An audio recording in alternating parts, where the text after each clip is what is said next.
Okay, Bismillah ar-Rahman ar-Rahim, alhamdulillah rabbil alameen, as-salatu was-salamu ala Nabiyyina Muhammad wa ali tabi'in wa sahbihi salihin.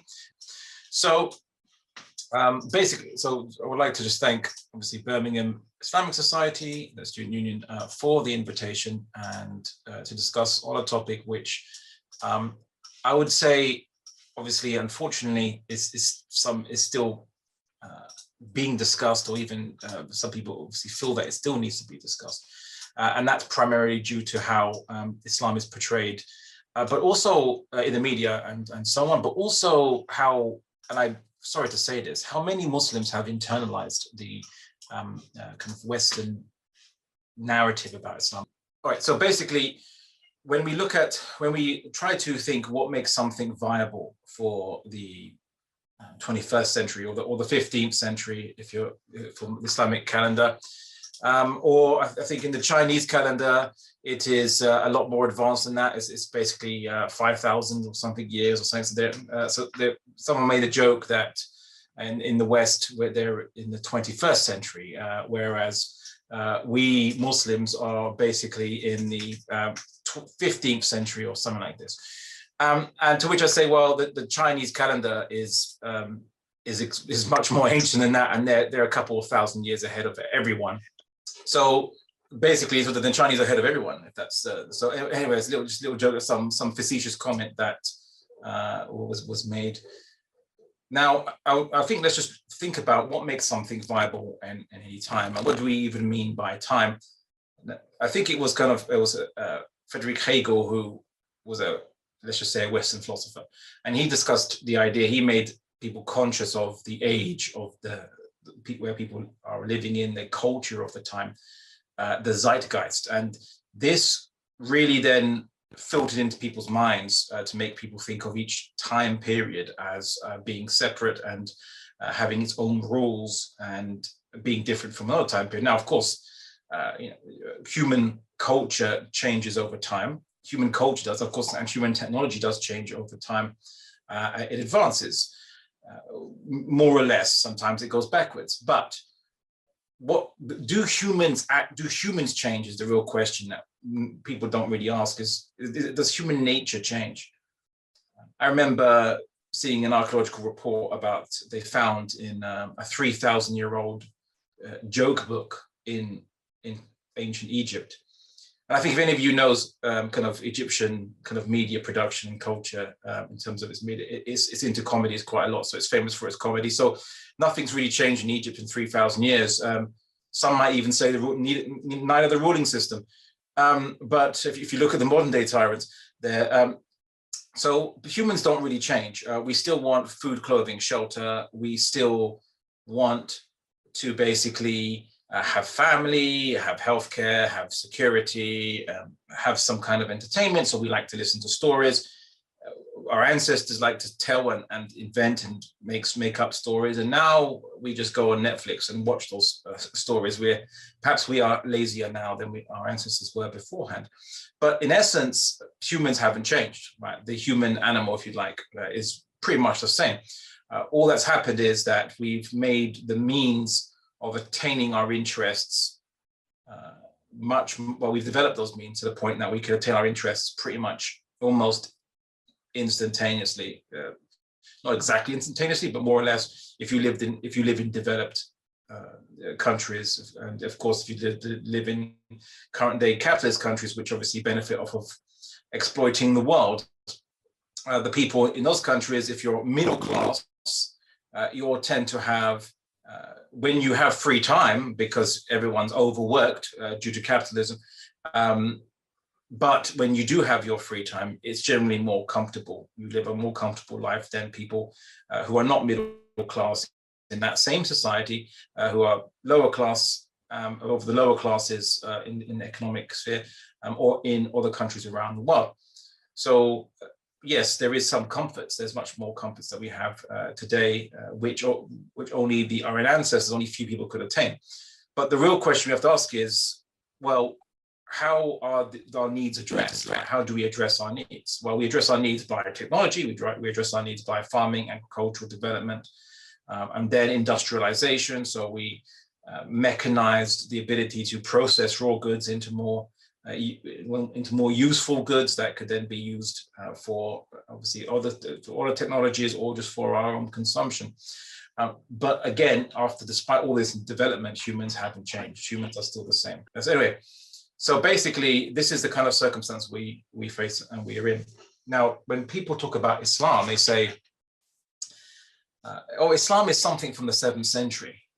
Okay, so how could it have anything of relevance to speak to us today? And yet, these people will go to universities or see films or even documentaries about the ancient Greek philosophers, Plato, Aristotle, and so on. And they'll think, oh, these people are timeless. Their lessons to us are timeless. We can use these lessons. Plato discussed, and Aristotle discussed representative government, and they also discussed democracy, which is not the same exactly as representative government, much to people's confusion on the matter.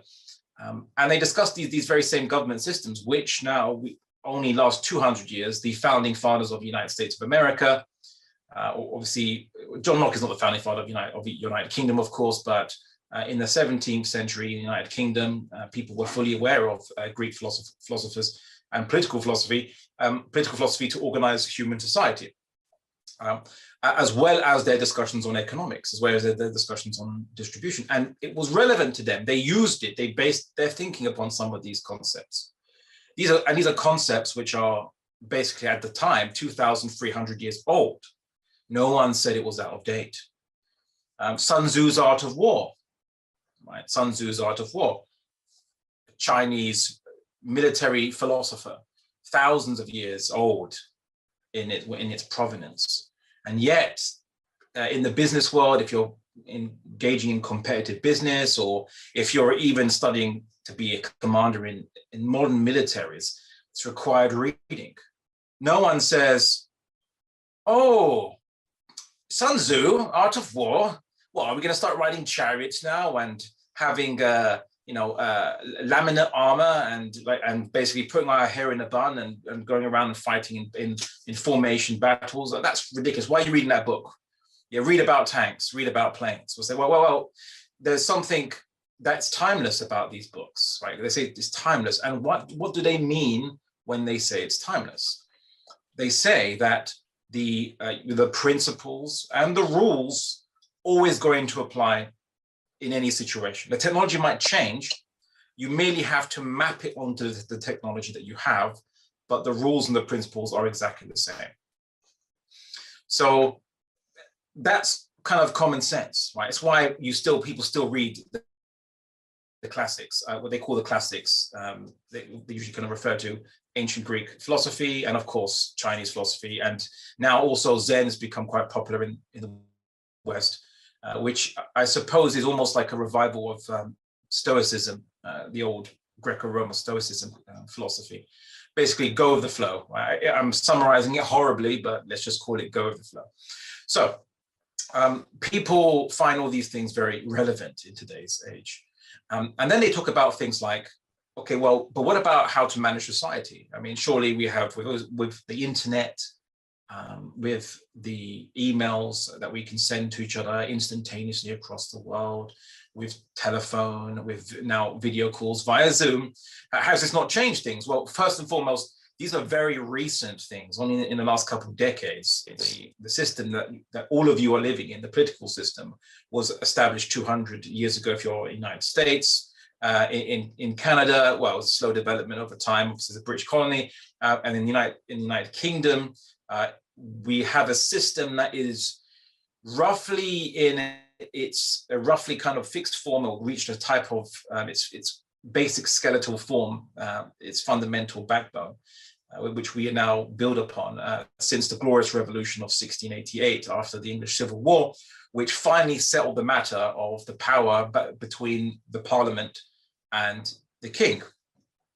So now kings don't get involved in politics unless it's to go on to engage in family squabbles and over talk shows and things like that.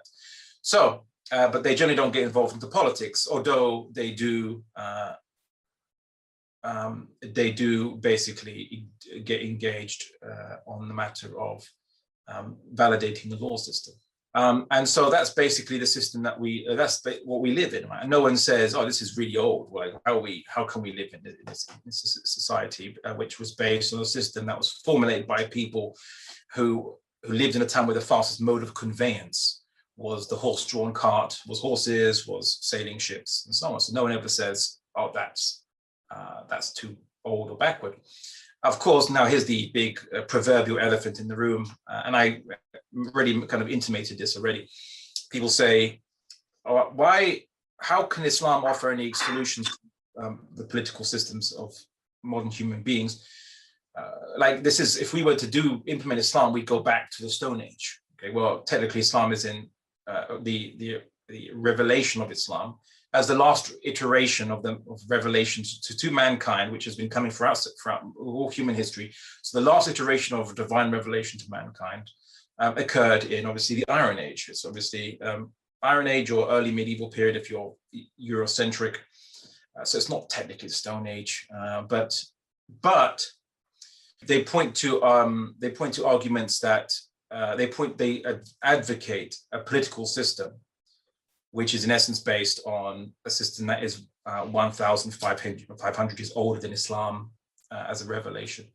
The democracy, right? Democracy is Athenian democracy, right? Because that's the system that produced democracy. But of course, the only way they could get out of that is by saying that, okay, actually, it's not real democracy we're following. We're following a representative system. We just call it democracy to make people feel better. But in a real democracy, everyone votes on the law. Every law is a referendum. Public policy is a referendum for the most part. Court cases are referenda, although with the senior citizens will vote on those things, which we don't implement, obviously. Although in Switzerland, it's kind of they have some aspect of a democracy. Instead, they just call democracy what the Greeks would call representative or mixed form of government, or a res publica, which is a society that represents the public interest. It's basically called the affair of the people, and it's the opposite of monarchy. But that system is, again, the Roman Republic. Again, we can go all the way back to, it's still 1,000 years or over 1,000 years older than Islam. The system that they want to refer to. So how comes then Islam is older and backward when the system that they are implementing in their political system is the oldest? Why is that the modern system? It's always a modern system. It's not. It's actually older than Islam, much older than Islam. Islam being defined as the last revelation.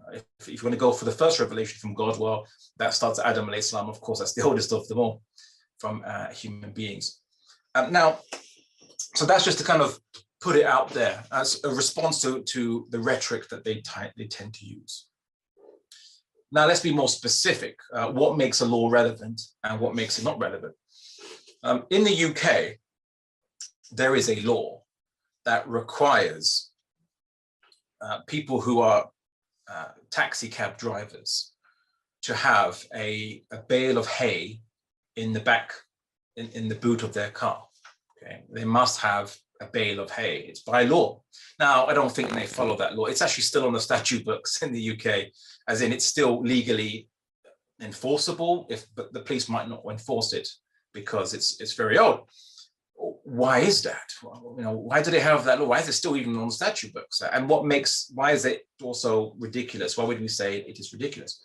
Well, it came from the time when taxi cabs were basically horse-drawn carts. And I suppose it was to allow horses to be fed. And so taxi cabs, or cabs rather, horse-drawn carts, which were taxis, must have bales of hay in the back. And of course, when the car was invented, the law wasn't immediately changed. It's actually still, I think it's still not changed. But in theory, they still have to have bales of hay in the back of their car.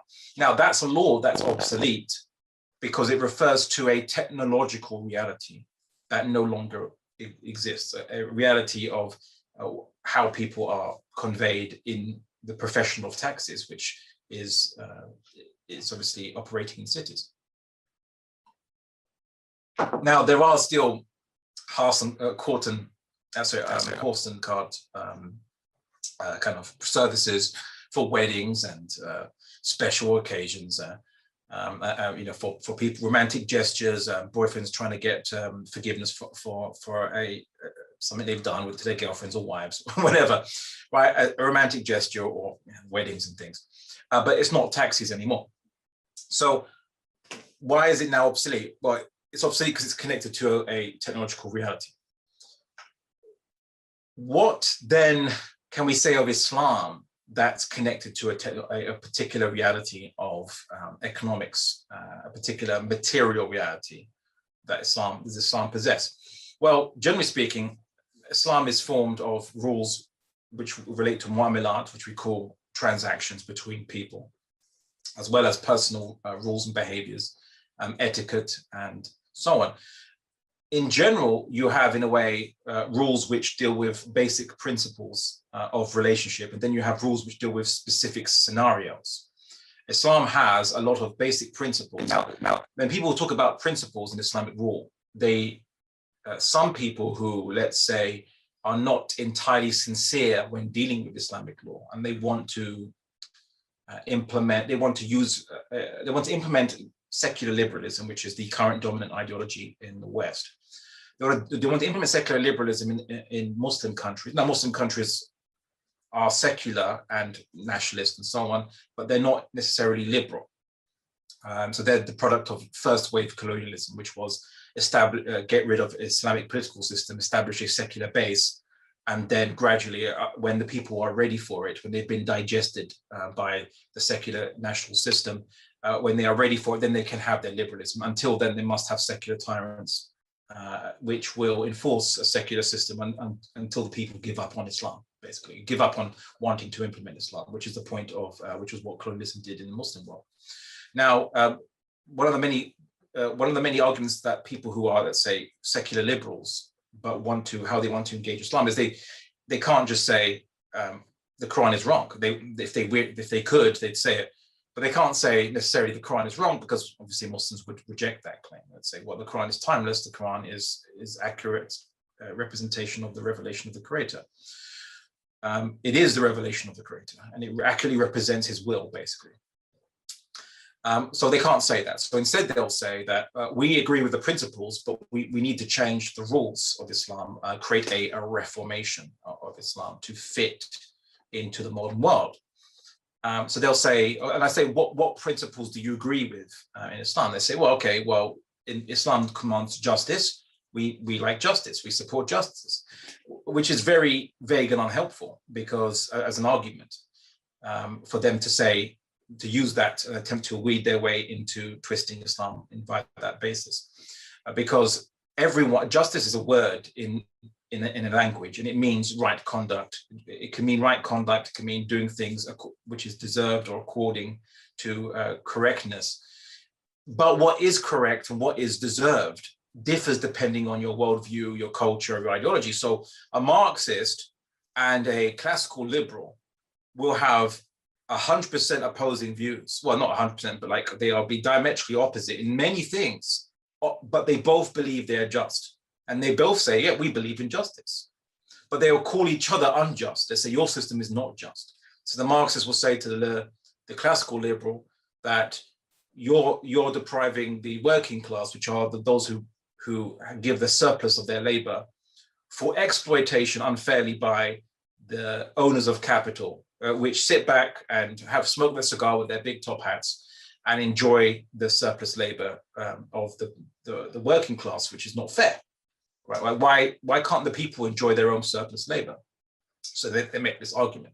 Whereas the classical liberals would say that we have to respect people's property rights. You can't just take people's property away from them. That's not fair. Okay, so to be just, it's actually was designed against monarchy, or designed against absolute tyranny, which is you can't let the ruler just take your wealth just like that. It has to be taxes, it has to be representing the government, it has to be universal rules that apply to everyone, including the leader. The leader can't be exempt. although they make exceptions for the UK system because the leader is exempt in the UK from the law. The Queen can't appear against herself in a court of law. But obviously that's the except. But she serves like a figurehead role, even though legally she is the base of sovereignty in the UK.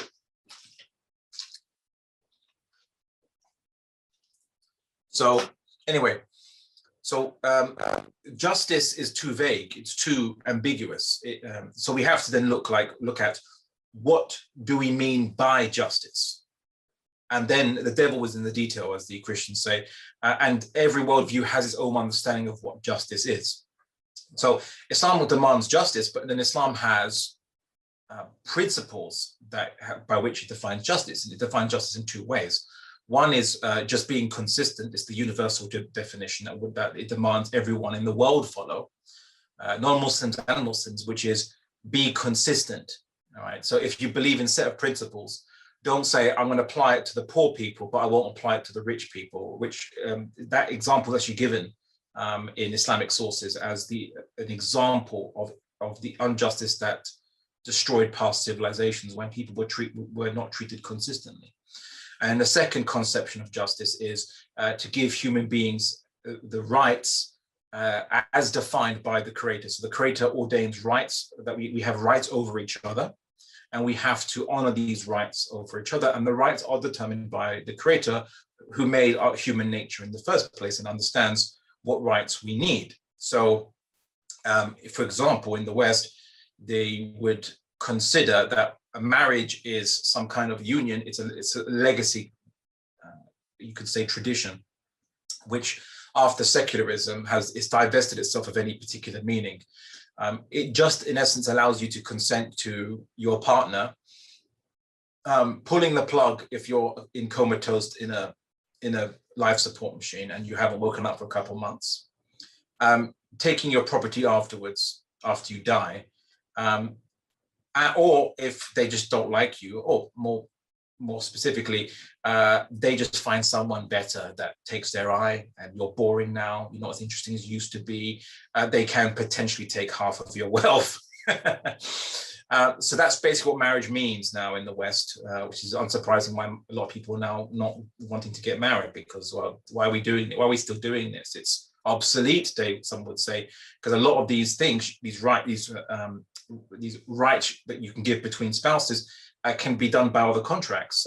You can do bequests, you can do the power of attorney to a friend. You can say, I consent that my friend can determine whether I should be stopped being given life support or not. You could do that, right? You don't need to get married now to do this. The only thing that is protected, I suppose, in many legal systems, maybe not all, but in many legal systems, is that if you're married, your spouse can't testify against you in a court of law, can't incriminate you in a court of law, like you can't be forced to incriminate yourself in a court of law. So then the spouse is considered to be part of you, which is a legacy idea from the Christian past, which is still kept. I wonder how long that might be kept for. But people are saying that marriage itself is obsolete, but human beings still need to have intimacy, they still need to reproduce, they still need to have responsibility in reproduction. That doesn't go away, that doesn't disappear. Even they might say, well, we don't need marriage anymore because human beings, we can have the state looking after people's children, but the state can't afford that. So it implemented, because it got out of control. The state implemented, in essence, a type of parental obligation of the father or the mother, in theory, to provide money for looking after the child, even if they don't want to look after the child, unless the child goes to an orphanage. Then I don't think they require they don't require looking after that child. And so a mother gives birth to a child, she doesn't want to look after it. The state will then take custody of the child and look after it. But everyone then pays for that in taxes. So in essence, what's changed is we have a much bigger welfare state than many people in the past. Although in ancient times, in very primitive cultures, what we did have, we call it primitive, I mean technologically primitive, but I think in morals, not so primitive. Maybe in morals, very advanced. more advanced than us today, perhaps. Where humans existed for centuries and centuries, thousands of years, in collectives, in tribes, in clans, where people looked out for each other, right? It was everyone's, the children of the clan or the tribe was everyone's children in a way, not in a literal sense, but the obligation was on everybody. And there's a wonderful African proverb which said it takes a whole village to raise a child. It takes a whole village to raise a child. It's amazing African proverb. I think that reminds people in the West anyway, I think of something that they lost of a more advanced human conduct. Now in an individualistic society, individualistic because the ideology is individualistic, liberalism, it's about the individual. It sanctifies the individual, and it actually wants to free the individual from their humanity by saying that, we want to stop or prevent society from putting roles or pressure onto people. That's their ultimate kind of goal, their ideal. But that's impossible, because unless you live in a desert island, you cannot escape social pressure. You can't escape it. Even being non-conformist is being conformist now, right? It's become a joke in of itself, a parody of its own self. So I don't know. So they would say, I don't know if they would consider marriage to be obsolete, but many people are saying that it is obsolete in Western countries now. Even though technologically speaking, I mean, sure, there's been changes, but nothing you think renders it obsolete. So what has changed to make it obsolete? What has changed is people's culture. And culture just means your understanding of good and bad, should and shouldn't. So in essence, your religion. As I've said before many times, I try to make people realize that culture, religion, ideology, way of life are all the same thing. This separation of meaning is really just a recent thing, but the ancients would not consider any of these words to be separate in their meaning. They all exactly the same meaning. And in Islam, using an Arabic word, which the Quran uses, there's a word for this, we call it deen. Right? And a deen there's many suggested etymologies. One etymology, I think that's quite strong in terms of what it means. Its origin means what people are beholden to, what they owe, what they feel that they must do or they should do.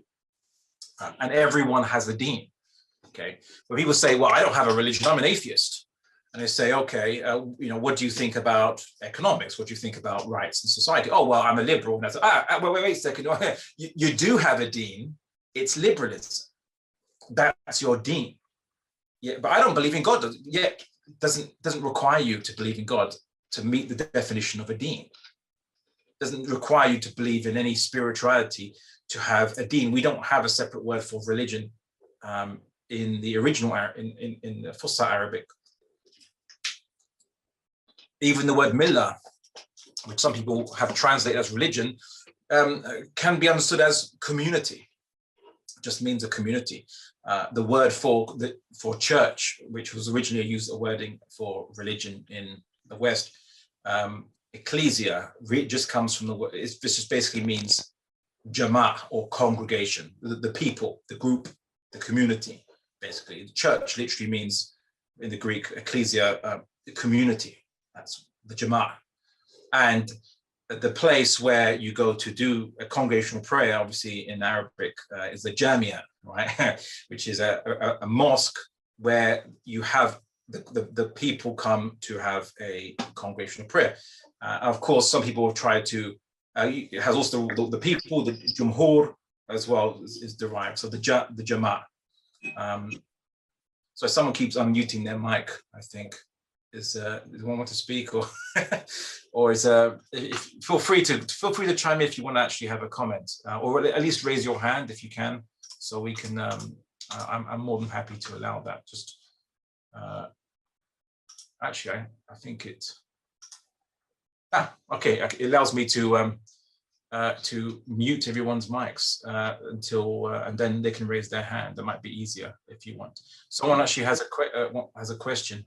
Alaykoum salam wa rahmatullah, mon frère. Actuellement, en fait, when you define religion as only applying to God or spiritual belief systems, because they had some issues with Buddhism, then this definition is not impartial. It's actually very partial. It's targeted, and you see it in political speeches as well. And therefore, the state is not neutral towards religion because it defines religion in an unneutral way. So this undermines the claim that the state is neutral. Of course, that's one of my students. I've told that some of my students to come here today. Pour m'embêter. Only joking. To kind of make some contentions and make some interesting questions and so on. So yes, of course, that's basically the point is that religion, the word religion, has a new meaning under secularism. It was only referring to ways of life which are based upon a spirit, what they call a metaphysical, something that's spiritual or outside the physical. What the word metaphysical just means about the physical. So, and technically speaking, anything that's about the physical world, like laws, all law is metaphysical. It's about the physical world, which is what meta means in Greek. But when some people don't realize as well is that, when the kind of understanding of religion, the word religion is a secular understanding, and it's very limited. It used to be referring to the monastic orders. So if you're a monk and you dedicate yourself to a particular order, so you've committed yourself to a particular order, that's your religion. You've, in a way, from religio in Latin, you've bound yourself to a particular vow, and it was really relating to them because everyone was Christian at the time, so there's no idea of this. We follow a religion, although one could say that there's other words for religion. Some people try to say there's not a word for religion that actually was used. Some people like to call, if they don't like Islam, let's say, they say, "Oh, Islam is a cult. Islam is a cult." I find it quite irony because then when you ask what's the difference between a cult and a religion, and then they can't answer you. And of course, sometimes atheists try to say, "Oh, you can't tell the difference between a cult and a religion." To which argue, well, do you know where the word cult comes from? What the word cult means? It's from the same root as the word culture, right? Which is where it comes from. Lucien, mon frère, est-ce que tu es là? Encore? Tu écoutes? Tu peux parler?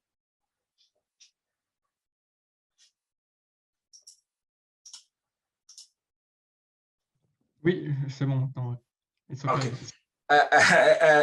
Dites-moi, en français, qu'est-ce que c'est les deux mots pour religion? Il y a deux mots. Il y a peut-être plus, mais dites-moi, qu'est-ce qu'il y a le deux mots pour religion? Often a word cult is used, especially by French politicians. They say le culte, les maisons de culte, ou les activités de culte. Yeah. Which is very ironic when you put culture, a word they always use, like we have to protect the French culture. This is about a culture, valorizing culture, etc. So it's very ironic, and it shows that we need to work to be conscious, intellectually conscious of our definitions. If we don't do that, then we might very easily fall into assumptions and mistakes. But also they call nuns les religieuses. So les religieuses. Okay, merci mon frère, merci. And also actually in Germany they call like churches, mosques, Gotteshäuser. Oh, I see. In German. Okay, I didn't know that. I mean, at least the meaning is like clear, right? Though I don't know I haven't seen how they call places of worship for Buddhists. I'm curious. Well, that's for some homework perhaps. Okay, merci mon frère. But I wanted to just to show everybody that in French, you can, there's a few words you can use. Obviously, you have religion like we have in English, but you also have cult as well. So cult also means, and in Portuguese, culto means religion. The word in Portuguese for cult is, for religion, is culto. But this comes from the Latin word cultum, or cultus, which means like sanctification, worship, honoring, but also civilization and cultivation, to what you kind of raise up, something that you raise up, which is why we have cultivation for, is referring to agriculture, and of course for culture itself. So what arises amongst the people is their culture. So this, in the ancient world, there was no distinction. These are all the same, and they are all the same. They still are all the same. But when you make the distinction between a political kind of system or way of life based on a materialistic political philosophy, and you say that that's just a philosophy, and then you have something which is, or you just say that is this is just our political philosophy, and then you have, oh, you believe in God and you worship God once a day or 5 times a day or once a week or whenever, depending on the religion. That's a religion. That's a separate thing. And if you try to mix religion with politics, that's extremism, because they don't mix. Whereas in the ancient world and medieval world, not just Europe, but everywhere in the world, it was understood, it was just normal that, well, if your morals are dictated by God or the gods, depending on which religion or background or civilization or ideology you come from, and morality informs law. So morality is good and bad, should and shouldn't. And then that informs the law system as to what, which usually includes veneration of God or gods or what have you, is required or expected.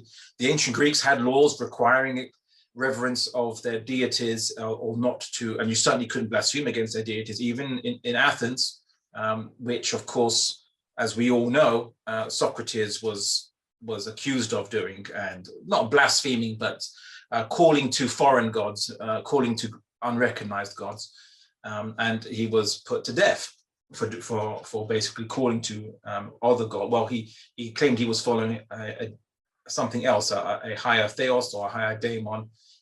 So there's debate as to what he meant by this.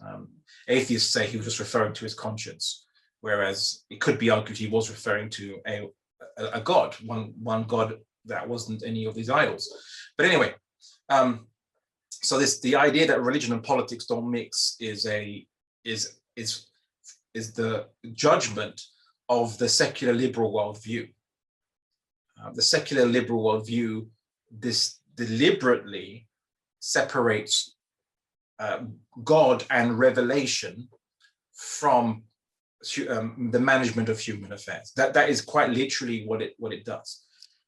But if you were to think rationally about it, if you have a purpose in life, if humans and all of mankind had a purpose in life, and it would manifest in our lives, then it would involve all human affairs, all human affairs. Now you might say, but why do we need revelation to know about the correct policy for like agriculture? It's not going to help us to know that belief in God, belief in revelation is not going to help us when it comes to agriculture, industrialization, banking, and so on and so forth. Like, why do we even need to involve revelation in the first place? I mean, do humans need revelation in the first place? Why would we need it for this? I mean, sure, maybe you might require it for who to pray to and how much prayer, but why about these matters of just life's affairs, quote unquote?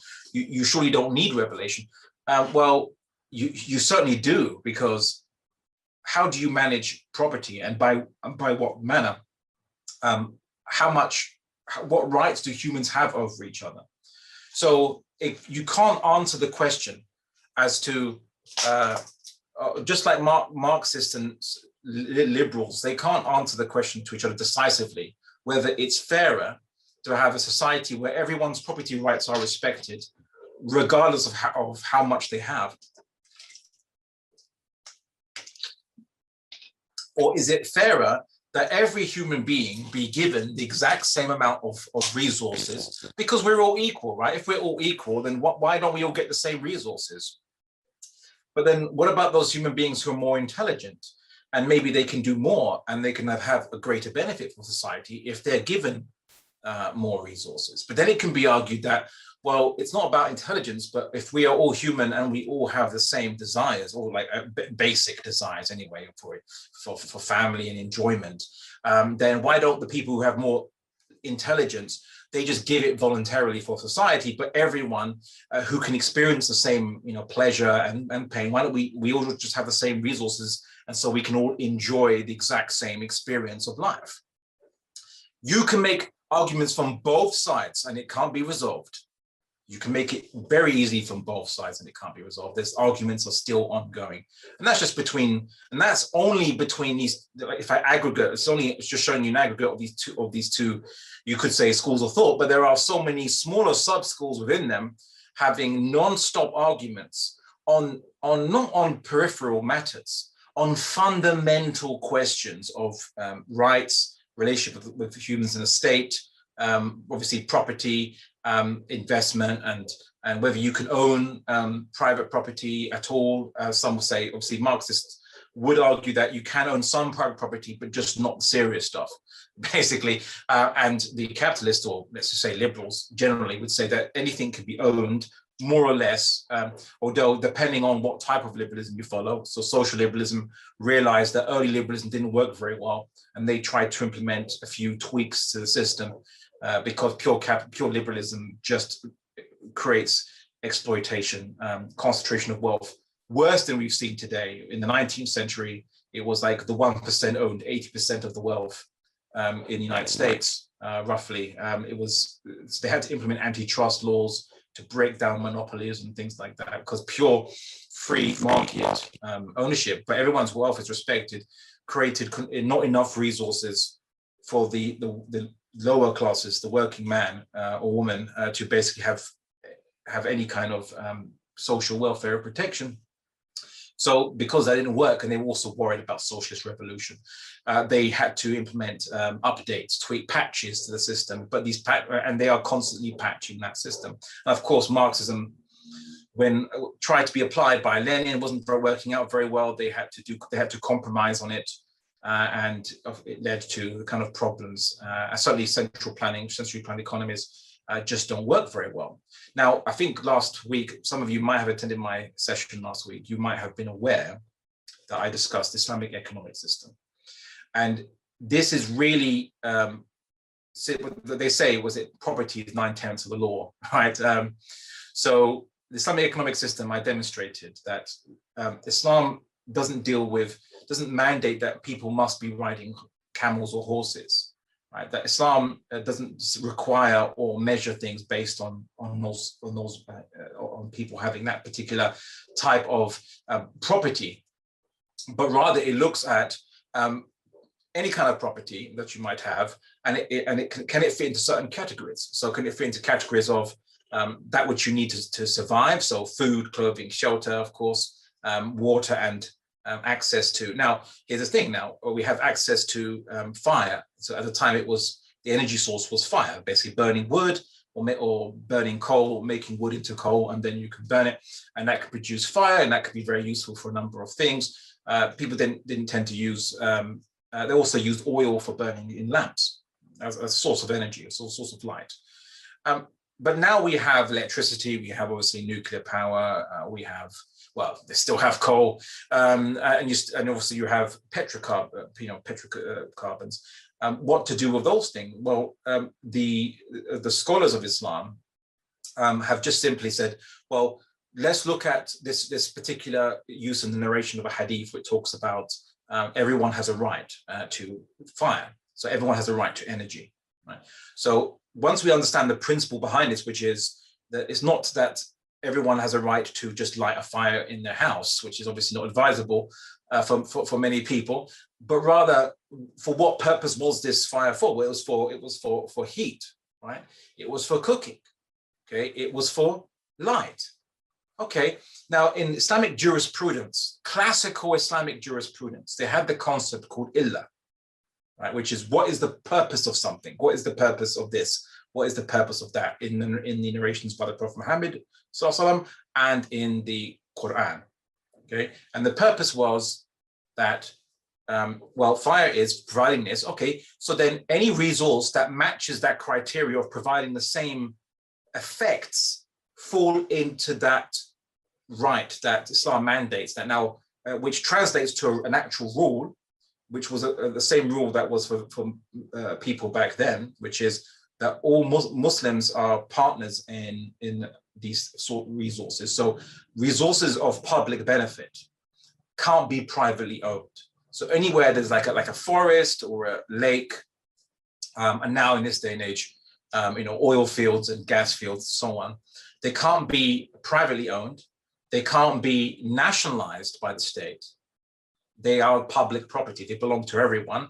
And it will have to be provided to people at cost price. Now, in the medieval world, when you wanted wood to cook in your stove, you had to basically go out to the market to buy it from people who collect it. And you're basically paying the people who collect wood, and wood should be a public resource, and it was, but you're paying them for their time and effort to bring it to you at cost price, basically. In a way, their time and effort, because they have to feed their family as well. So they bring it to you, and you'd pay them for that collection. So in this day and age now, you'd have maybe someone that would be commissioned. You'd have a type of kind of bidding system, and that any company or state-owned company or whatever, anyone that can bring these resources for public utility, bring to the people at cost price, and not at the exorbitant price that might be charged to people today by private corporations that make money out of it and make obscene amounts of wealth, but can be brought to the people at cost price, and with only a markup, if that markup will be used to make the process more efficient and then lower prices in the long run. This is a solution for a modern problem. Likewise, interest banking, Islam prohibits it, right? It prohibits trading like for like resources, but with increase. That's the principle. It's called riba. It's prohibited in Islam.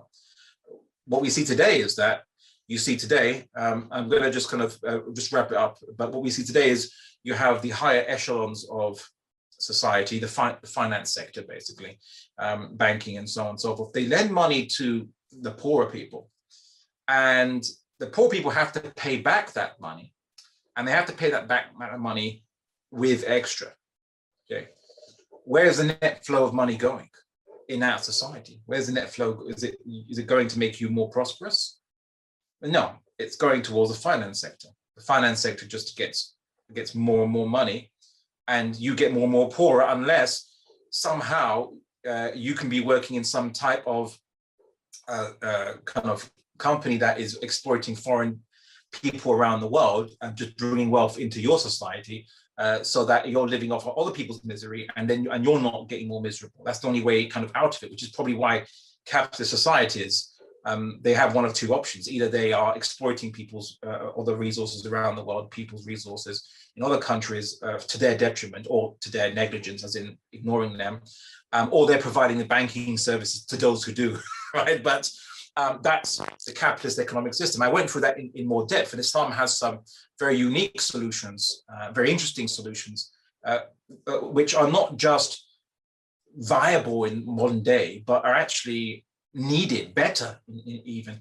Islam's consideration for the environment, that the Quran and in the narrations of the Prophet Muhammad teach that humans are kind of, in a way, we are responsible for nature, we're responsible for animals, we're responsible for planet Earth, and we're not here to corrupt or despoil it. So we have to make economic policies that take that as the earth as sacrosanct and that can't be polluted. Whereas in capitalism, it's about and in Marxist understanding of communism or Marxist socialism, it's about maximizing production rather than caring about the environment. And which is why now we have the kind of levels of pollution that we have today. So these are just examples. Right? These are examples to show that the basic, the principles, rules, and laws of Islam are fully applicable. Another example before I kind of wrap up. So there's a verse in the Quran, and it talks about, creating a security system for any state, for a Muslim state, basically, for an Islamic governments. There can't be multiple. There actually can only be one Islamic governance in the Muslim world, and one imam of all Muslims. Muslims are not allowed to have multiple imams in Islam, because that creates disunity, and disunity creates fighting, of course. And as the Quran says, be not divided amongst yourselves. A verse of the Quran that unfortunately many Muslims today don't take seriously. Let me rephrase that. A word of God they don't take seriously. Or let me translate that again. Many Muslims today don't take seriously the word of God. All right, that's how I would. That's the stark truth of the matter. It's not like, oh, it's only one verse, like it's a numbers game. But no, it's actually more than a few, actually, of narrations and things like that added together. Anyway, so my point, but there was a verse of Quran that says, prepare your means of obviously warfare and fighting, and tether your steeds of war to strike fear into the hearts of your enemies. So those who basically are fighting you, who have animosity towards you, who want to kill Muslims, oppress them, put them into concentration camps, and do the kind of things we see around the world. You need to do all those things. Now, the scholars are looking at this verse of the Quran. It says prepare all you can for all your means for warfare. It's very general. Prepare all your means for warfare. That obviously would mean submarines, it would mean tanks and planes. And then it talked about and tether your steeds of war, which is in essence, steeds of war is horses, right? To strike fear into the hearts of the enemy. Now, again, the classical scholars understood perfectly that the illah is given, as in the reason behind that verse. The reason is given is that you have to be of a military might sufficient to dissuade someone from attacking you, i.e. you make them scared of you. If they're not scared of you, they're going to attack and kill you and kill your people. So you just need to make them scared of you so that they think again about invading your lands and bombing you and killing you. You need to dissuade them. As the Americans say, peace through superior firepower. That's what the Americans say. That's their policy of defense. That's also their policy of attack. But anyway, the scholars would say tethering your horses, because at the time Muslims had to prepare. Horses are, it's not just infantry, as it's just people running around fighting. You need to have a specialist, obviously, steed that gives you cavalry. Cavalry is useful in fighting, medieval fighting. It makes you more mobile, makes you do shock assaults, and to envelop the enemy quicker. You need cavalry, but cavalry needs pastures, you need stables, you need a state has to provide stables. I mean, it needs, in essence, what you would call today military bases to store its equipment, as in, and feed it and train it, so horses. But now horses will not fulfill the purpose that the Quran says you need it to fulfill, which is it won't strike fear into the hearts of the enemy. And also the wording before that, which is prepare all you can of means of warfare.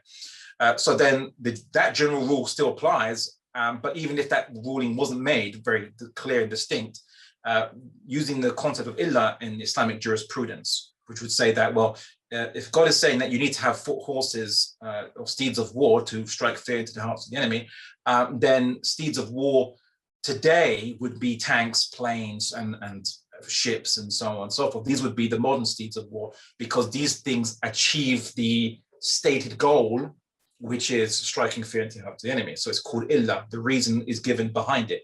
And if the reason is given behind any ruling in Islam, and that is no longer achievable with the suggested means, you can use other means to do the same thing.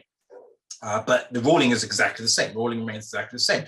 Likewise are also the Islamic penal system, justice system, which is the controversial aspect, because liberals don't like anymore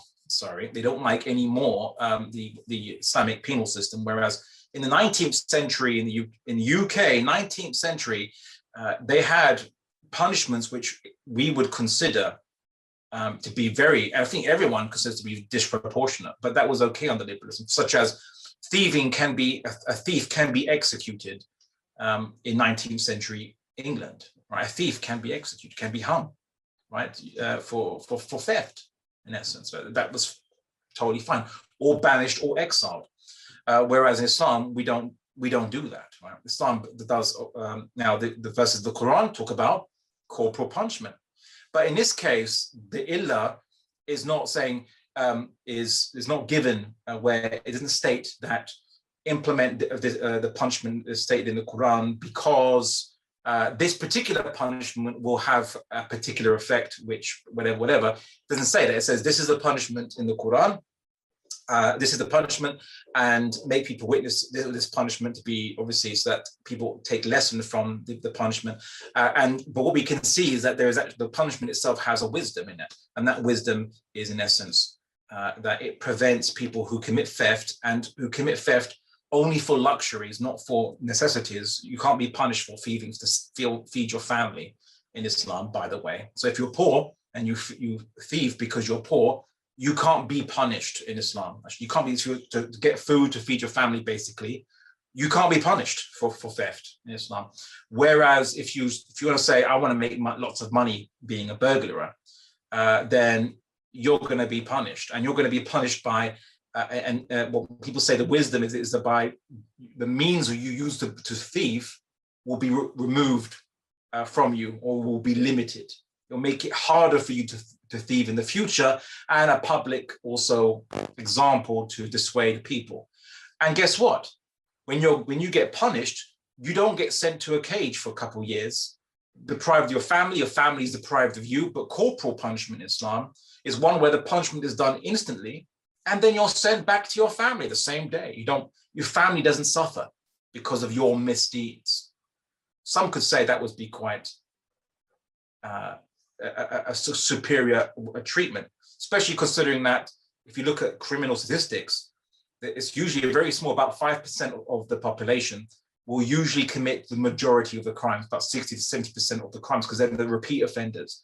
Many people who commit crimes are single offenders or are very occasional offenders, but you have this very small population, between 4 to 5%, who, depending on which country you're looking at, which do the majority of the crimes. So if you deal with that 3 to 5% by preventing them from committing their crimes, rather than sending them to jail, and it just becomes a revolving door, they come back out again and they go right back to doing what they did, maybe with better knowledge of how not to get caught, it's not going to be very helpful, right? And likewise, we see reoffending rates are high, so it doesn't dissuade people, it doesn't stop people from what they're doing.